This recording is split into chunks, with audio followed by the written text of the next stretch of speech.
결국은 이 단기적인 수급에서는 2차 전지 관련이 조금 어려울 수 있어요.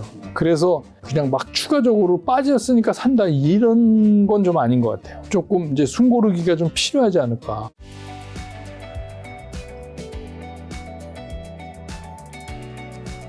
또 최근에 이제 2차 전지도 조정을 좀 많이 겪었잖아요. 앞으로 좀 어떻게 될까요? 2차 전지 좋죠. 2차 전지를 아마 뭐 저를 포함해서 주식시장의 직감주 쪽으로 관련이 있거나 그쪽에 관련 있는 분들이 2차 전지 안 돼 이런 얘기는 할 수가 없는 상황이에요. 왜냐하면 이제 2차 전지의 핵심을 이루는 게 전기차. 그럼 앞으로 더 나가면 ESS. 그 두 개를 놓고 이거를 본다면 이 산업이 인류가 이거를 냈다 던지고 이제 안에 이럴 때 이런 거 아니거든요. 이게 계속해서 발전을 해요. 물론 이제 발전하는 과정에서 뭐 누가 얼마큼을 차지하느냐의 싸움은 경쟁은 치열해지겠지만 어쨌든 간 2차 전지 전체에 대해서 앞으로 발전할 수 있는 섹터라는 걸 부정하는 사람은 없어요. 근데 이제 문제는 뭐냐면 주식을 사고 파는 시장이라는 거는 사는 사람이 파는 사람보다 많을 때 주가가 올라가요. 그러면 그동안에 이제 특히 이제 양극재 이거 뭐 셀 제조업체 뭐 LG 에너지솔루션이나 SDI보다는 양극재 소재 쪽에서 굉장히 엄청나게 폭발을 일으켰잖아요. 그러니까 이게 계속되려면 계속 똑같은 힘이 가해져야 이 주가를 유지하는 거예요. 우리가 얘기하면. 근데 이것도 뭐 살 사람 다 샀고, 군데군데 무서워서 이제 그만 먹고 나올래 이거 판 사람도 있고, 막 그렇게 되잖아요. 그런데다가 지금 이제 AI라는 게 탁 시장에 뜨니까, 그럼 아까 말씀드린 대로 역풍선 효과, 이쪽을 팔아서 일로 갈까? 하는 사람들이 이제 생기기 시작을 한다는 거죠. 그래서 결국은 이 단기적인 수급에서는 2차 전지 관련이 조금 어려울 수 있어요. 그래서 그냥 막 추가적으로 빠졌으니까 산다 이런 건 좀 아닌 것 같아요. 조금 이제 숨 고르기가 좀 필요하지 않을까. 물론 이제 내년은 넘어가서 이게 가격이 정리가 되고 그러면 조금 얘기가 다른 거죠. 그 다음에 이제 뭐 한국을 대표하는 거 중에서 2차 전지 쪽을 빼놓고 얘기할 수는 없으니까 뭐 기관이나 외국인들이 자기네 포션 맞추기 위해서 사는 매수는 별개지만 개인 투자가들 입장에서는 이거는 좀 숨고르기가 조금 진행된 후에 보는 게 낫다. 근데 난 그런 거 관계없고 난 뭐 몇 년 앞을 보고 사겠습니다. 그거는 뭐 사셔야죠. 근데 저는 이제 일반 장기 투자하는 분들은, 그러니까 뭐 3년, 5년 이런 분들은 뭐 제 얘기 안 들으셔도 될 거예요. 근데 이제 저는 우리가 일반적으로 주식 투자를 하는 분들이 어떤 생각을 갖고 계시냐 하는 면에서 이제 드린 거죠. 네. 그러니까 나쁘다는 게 아니라 쉬어갈 가능성이 있다. 이제 이 말씀. 2차 전지도 셀도 있고 뭐 장비도 있고 소재도 있고 이런 게 있잖아요. 네. 그럼 앞으로 좀 더 간다면 앞으로는 어떤 것들을 좀 집중해야 될까요? 그러니까 우리가 이제 보통 전방산업, 후방산업 이렇게 나눠서 얘기를 하잖아요. 근데 전방산업이 셀메이커임에도 불구하고 2차 전지에서는 이 후방산업이 갑이에요. 이게 독특한 구조란 말이에요. 그러니까 셀메이커 뒤에 양극재, 음극재 여기가 갑이고 이게 줘야 이거 하는 거예요. 여기는 이거 양극재, 음극재를 만드는 기초 소재를 갖고 있는 데가 또 갑이고. 그러니까 전방, 후방 산업 이렇게 나누지만 실제로 영향력은 거꾸로 돼 있는 지금 구조를 가지고 있는 게 2차 전지거든요. 그래서 2차 전지는 어차피 뒤쪽, 그러니까 뭐 소재, 음극재, 양극재 이런 쪽이 셀메이커보다는 빠를 가능성이 있죠. 자, 아까 전에 이제 외국인분들이 삼성전자 최근에 좀 많이 샀다고 해주셔서 최근에 투자자들, 개인, 기관, 외국인 좀 동향은 좀 어떻다고 보시나요? 요새 이제 개인들은 주가가 올라가는 날은 팔아요.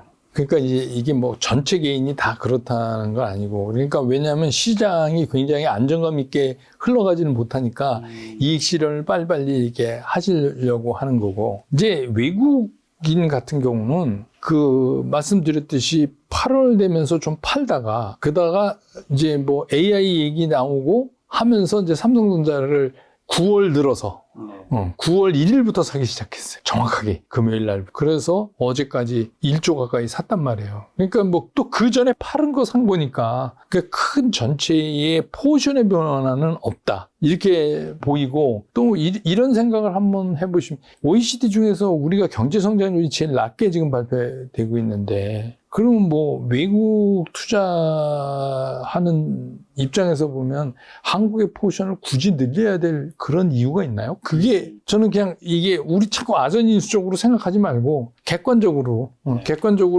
글로벌 시장을 놓고 봤을 때 한국의 투자 비중을 높여야 된다는 뚜렷한 이유가 없다.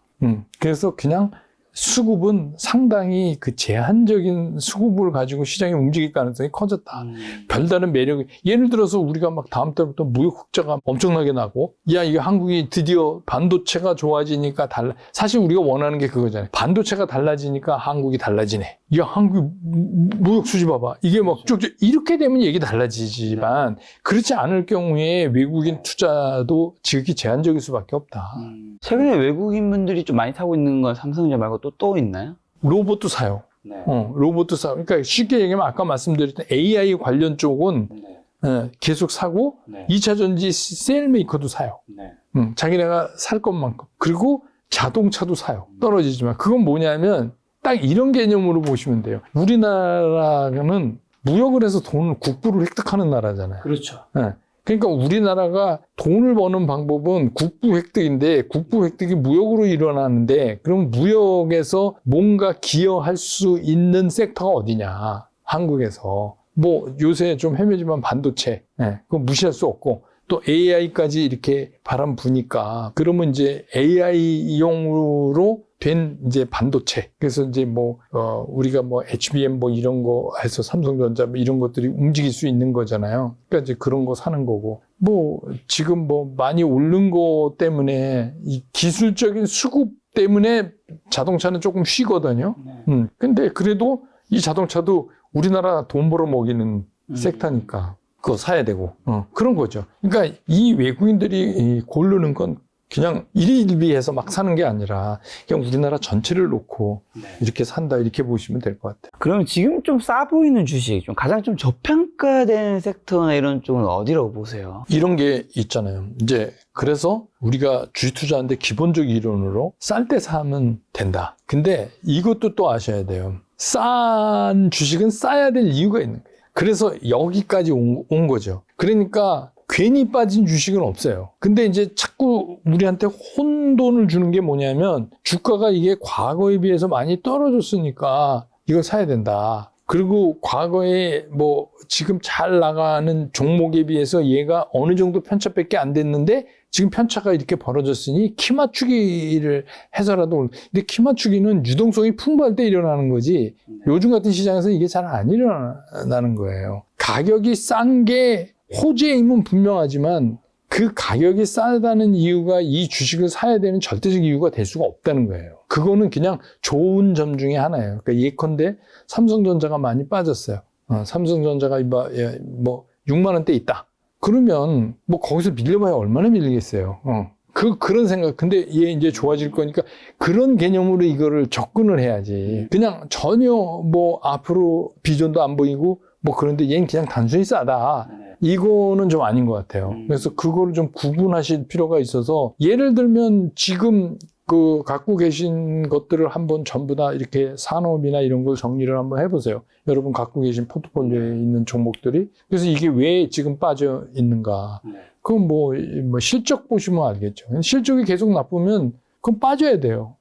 그래서 실적이 이렇게 좋아지는 분기별 실적이나 이런 게 터닝을 한다든가 무슨 그런 조짐이 보이면 생각보다 너무 많이 싸다 이런 생각을 할 수 있지만 그렇지 않다면 싸다고 무조건 좋은 건 아니다. 실적 얘기해 주셔서 이제 10월달 다음 달 되면 또 기업들 3분기 실적들 나오잖아요. 이번에는 전반적으로 괜찮게 나올 거예요, 한국 기업들? 아닐 것 같아요. 아닐 것 같은데 이거는 시장에서 실적과 주가는 이런 상관관계가 있어요. 기대치하고 실제 수치예요. 그러니까 이게 절대치가 얼마냐 보다 시장이 얼마를 바라고 있는데 얘는 이번에 어느 정도 나와 거다. 이랬는데 그게 생각보다 높으면 그러면 시장에서는 긍정적으로 받아들이는 거죠. 근데 시장에서 얘는 좀 나쁠 거야. 그랬는데 나쁜 게 덜 나쁘게 나와도 긍정적으로 받아들이는 경우도 있어요. 근데 예를 들어서 시장 컨센서스보다 훨씬 나쁘게 나왔다. 그러면 이제 그게 악재인데, 근데 이제 과연 지금 이제 3분기 실적에 대해서 상당히 기대를 많이 하는 분들이 있거든요. 섹터에 따라서는 좋게 나오는 데가 있을 수도 있어요. 섹터에 따라서는 아까 우리 말씀 나눈 것처럼 반도체가 조금 좀 달라진다거나 이럴 수는 있지만, 그렇다고 그래서 제가 이제 이게 시장의 터닝 포인트가 될 가능성이 상당히 있다. 10월의 실적이 나빠지면 시장이 급격하게 주저앉을 가능성이 있어요. 그러니까 그것도 대비는 해야 돼요. 우리가 주식 투자를 하면서 모르잖아요. 그러니까 그거는 대비를 해야 돼요. 그래서 이제 우리가 생각지도 않았던데 그냥 덜컹하면서 시장이 그럴 수도 있어요. 근데 어떻게 보면 그걸 너무 겁내하실 필요가 없어요. 왜냐하면 그건 또 새로운 기회가 되거든요. 그러니까 주식시장에서 주가 떨어지는 게 무섭다고 생각하시면 안 돼요.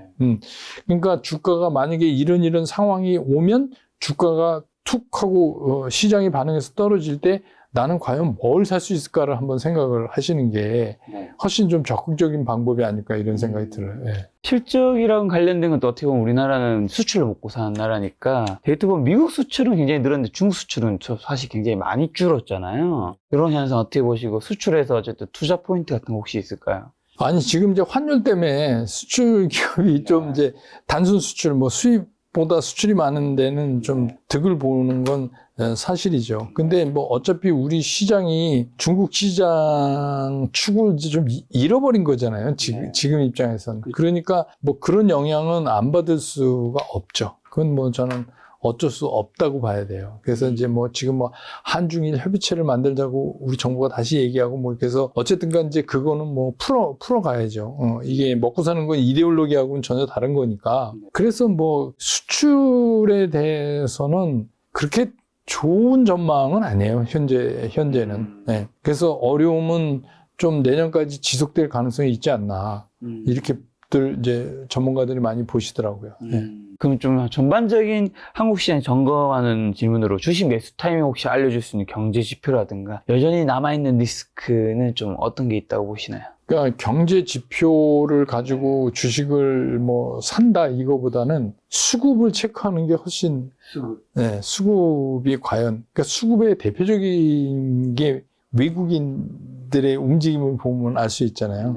외국인들 수급이 늘어나고 있느냐, 우리나라 주식을 외국인이 사고 있느냐, 팔고 있느냐, 그게 하나가 될 수도 있고, 또 환율도 또 그렇죠. 그것도 이제 영향을 많이 주니까.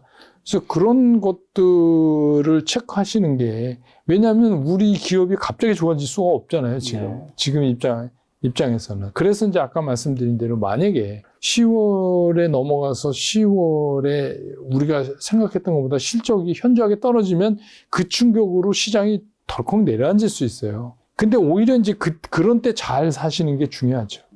그건 또 하나의 기회가 되니까.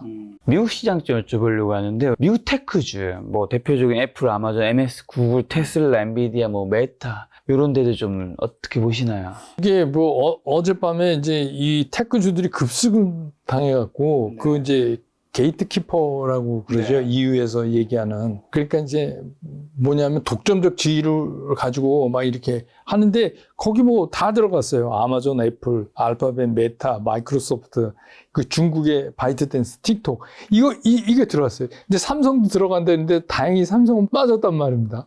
그러니까 얘네들이 이게 이제 내년 3월부터 시행인데 이거 충격 좀 받을 거예요. 지금은 애써 아닌 척 하지만 그런 거예요. 그래서 보면 여기서 엔비디아 안 들어갔어요. 그러니까 당분간은 미국 시장도 엔비디아가 주역이 되지 않을까 싶은 생각이 들고, 또 한 가지는 이제 어제 중국 공무원들이 외국산 휴대폰을 병행해서 쓰지 못한다 이렇게 얘기를 해버렸어요. 그러니까 애플 쓰지 말라는 얘기인데, 물론 이제 삼성전자 이제 갤럭시도 거기에 외국 거지만 주로 이제 공무원 중에서 중국 공무원 여기서 지칭하는 공무원이 한 5천 몇백만 된다 그래요. 근데 그 중에서 한 17, 18%가 애플을 쓴대요. 그럼 200 몇십만 명이 이제 안 쓰는데, 그 200 몇십만 대가 안 팔리는 거잖아요. 그러니까 그 안 팔리는 거에 충격이 뭐 이렇게 수치장으로 크게 오래 지속되지는 않을 수도 있지만, 이거는 뭐냐면 미국하고 이제 옛날 화웨이 이런 거나 마찬가지로 지금 중국이 딱 붙은 거 아니에요. 이런 문제로. 그래서 이제 어제 미국 시장에서 이런 빅테크들이 전부 이제 주저앉는 바람에 나스닥이 1% 이상 이제 어제 밀린 거거든요. 이 두 개가 이제 같이 이렇게. 근데 이제 제가 보기엔 그래도 미국 시장도 그래도 꿈을 살 수밖에 없다. 그래서 성장주를 살 수밖에 없다. 뭐 간헐적으로 이제 이런 게 터지고 뭐 이렇게 해서 이런 게 주춤할 때 딴 쪽이 좀 이렇게 움직이는 내수 뭐 그 상업용 것들이 어제 이제 뭐 미국 시장 조금 움직이고 이럴 수는 있지만 전체적인 시장을 끌고 갈 수 있는 거는 기술 성장주일 수밖에 없다. 미국 시장도. 이거를 배제하고는 얘기할 수가 없다. 미국 시장도. 자, 9월에 또 FOMC 있잖아요. 9월 FOMC 어떻게 예상하시면서 이제 앞으로 기준금리 방향 이제 어디 보시나요? 이제 완전 동결로 보시나요? 아니면 한 번 정도만? 참 어려운데 이게 제가 뭐 미국 금리를 근데 그냥 제 생각은 어제도 소비 지수가 생각보다 ISM 소비 PMI가 생각보다 높게 나왔어요.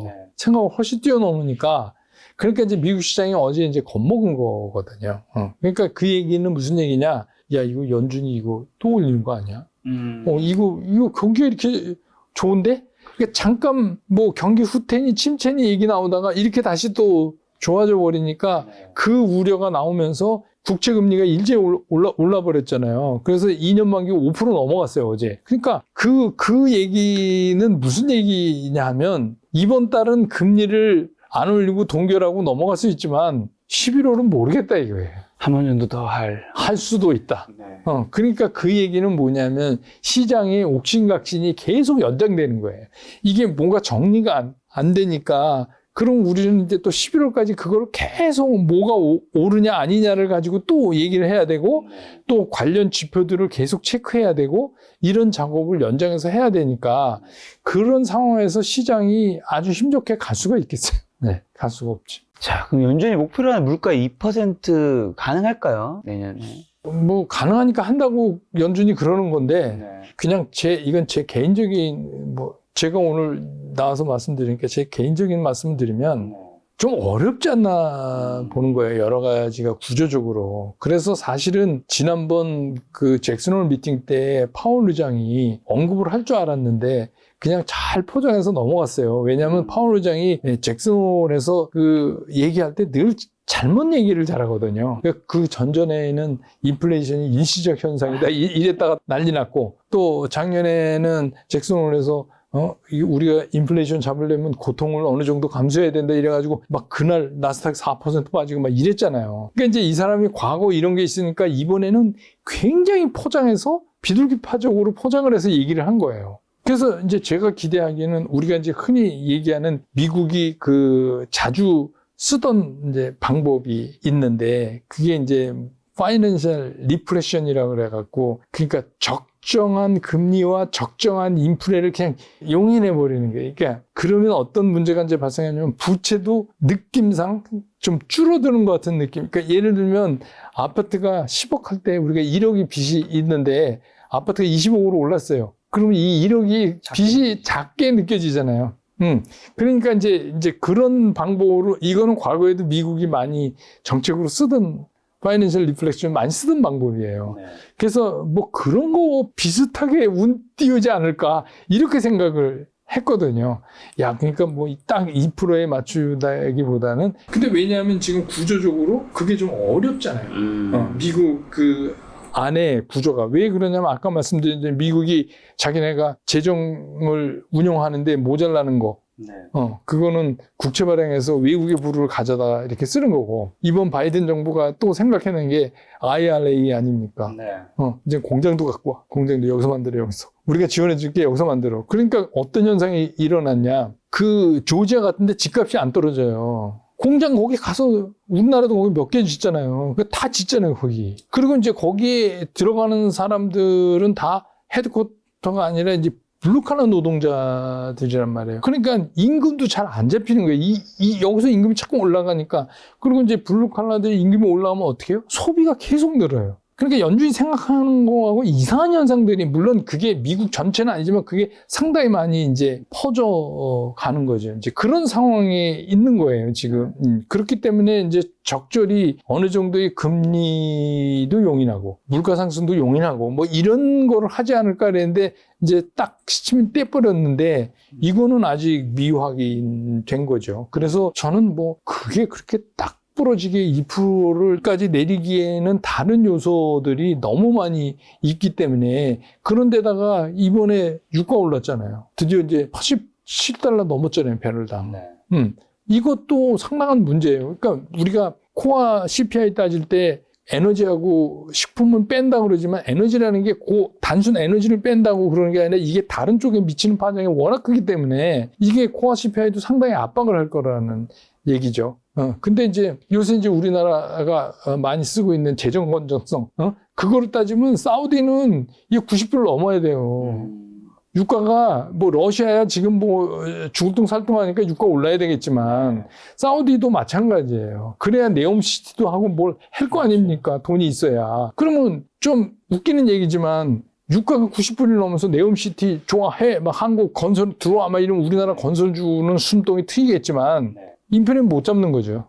우리가 그런 구조 속에서 지금 있는 거예요. 그렇기 때문에 뭐 딱 부러지게 단기적으로 2%에 맞춘다. 이거는 상당히 힘든 길을 지금 연준이 가는 거다. 이렇게 생각이 들어요. 네. 미국의 이제 고용은 어떻게 보세요? 지금 여전히 굉장히 좋잖아요. 좋죠. 근데 이제 지난번 발표 때 뭐 그 3.8 실업률 나왔으니까 이제 그거 조금 위안으로 이제 고용 시장도 식어갈 거다.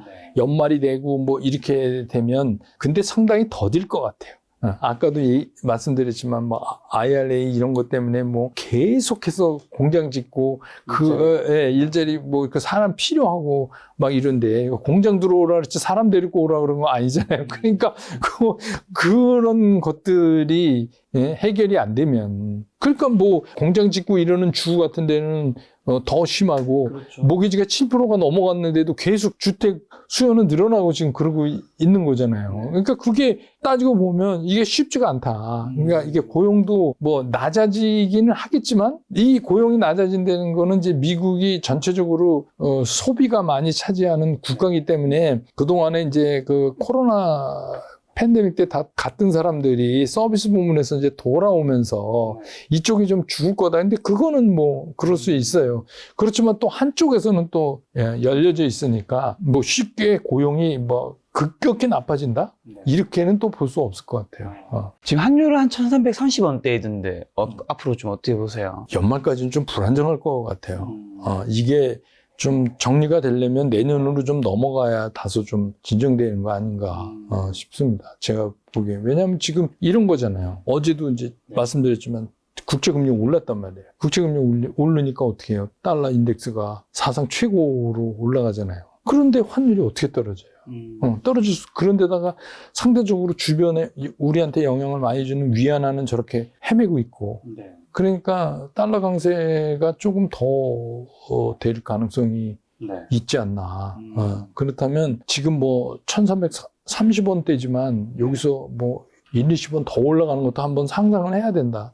그렇게 해서 그냥 휙 날아가면 문제지만 이제 그렇게 돼야 이게 뭐가 정리가 되지 않겠느냐 하는 생각이죠. 그래서 금년까지는 좀 불안정하다 이렇게 보시는 게 맞는 것 같고 그 얘기는 시장도 불안정하다 하죠. 다시 바꿔서 이제 주식시장 얘기로 하면 그렇게 봅니다 저는.